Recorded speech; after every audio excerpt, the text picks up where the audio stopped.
আচ্ছা সার্জিস, আমার প্রশ্নটা হচ্ছে যে বেগম রোকেয়া বিশ্ববিদ্যালয়ের যে বৈষম্য বিরোধী ছাত্র আন্দোলন কমিটি সেটা বিলুপ্ত ঘোষণা করা হয়েছে। আর ঢাকা বিশ্ববিদ্যালয়ের বিভিন্ন গ্রুপ থেকেও আপনাদের যে বৈষম্য বিরোধী প্ল্যাটফর্ম সেটা প্রয়োজনীয়তা ছাত্ররা অনুভব করছে না। তো এই বিষয়ে আপনাদের কি মতামত আছে জানাবেন। আর আপনারা যদি বৈষম্য বিরোধী ছাত্র আন্দোলন এই কমিটিটা বিলুপ্ত করেন তাহলে কি আপনারা নতুন কোনো দল গঠন করার চিন্তা ভাবনা করছেন কিনা? দেখুন, আপনি যে কথাটি বললেন আমার মনে হয় এই কথাটি অল্প কিছু মানুষের একটা রিপ্রেজেন্টেশন, এবং হয়তো এই রিপ্রেজেন্টেশনটা গতকালকের কিছু অপ্রত্যাশিত ঘটনার ভিত্তিতে আপনার কাছে এসেছে। আমাদের জায়গা থেকে স্পষ্ট কথাটি হচ্ছে এরকম যে আমরা আসলে বর্তমানে অনেক মানুষ বাংলাদেশের মানে বিশাল একটা সংখ্যা আমরা এখন দেখতে পাচ্ছি।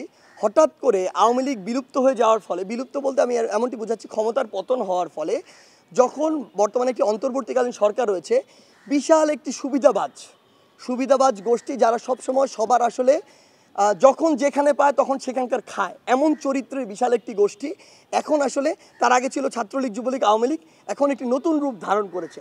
নতুন রূপটি হচ্ছে তারা ভুয়া সমন্বয়ক সহ সমন্বয়ক হয়ে উঠেছে, ভুয়া আন্দোলনকারী হয়ে উঠেছে।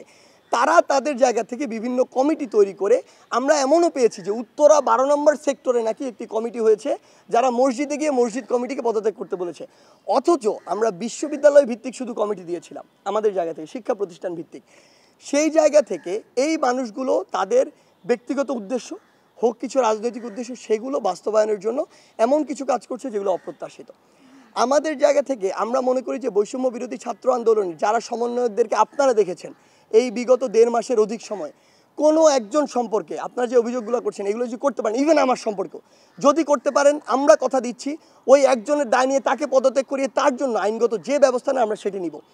আমরা মনে করছি যে অন্তর্বর্তীকালীন সরকারের এই যে অল্প একটু সময় রয়েছে, এই সময়টুকুতে দেশ একটি স্থিতিশীল অবস্থায় আসার পূর্ব পর্যন্ত, অর্থাৎ যখন আমার মনে হবে যে চক্রান্ত করার যে বিষয়টি তাদের, ওই বিষয়টির যে সম্ভাবনা সেটি কমে এসেছে, দেশ স্থিতিশীল অবস্থায় রয়েছে, এমন অবস্থা মনে হলে আমরা এই বিষয়ে আলোচনায় বসে সিদ্ধান্ত নিব। কারণ আমরা আগেই বলেছিলাম যে এটি আমরা লং টার্মে এই প্ল্যাটফর্ম ব্যবহার করার আমাদের কোনো উদ্দেশ্য নেই।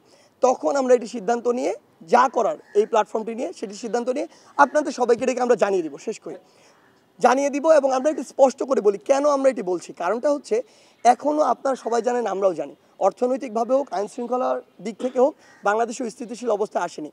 আমরা যদি মনে করি যে আজকে থেকে 7 দিন পরে এরকম একটি বড় চক্রান্তের আভাস আমাদের কাছে এসেছে, তখন তো আমাদের রাজপথে নামতে হবে, একটি ডাক দিতে হবে। সেই জায়গা থেকে এই স্থিতিশীল অবস্থাটি আসার জন্য আমরা অপেক্ষা করছি।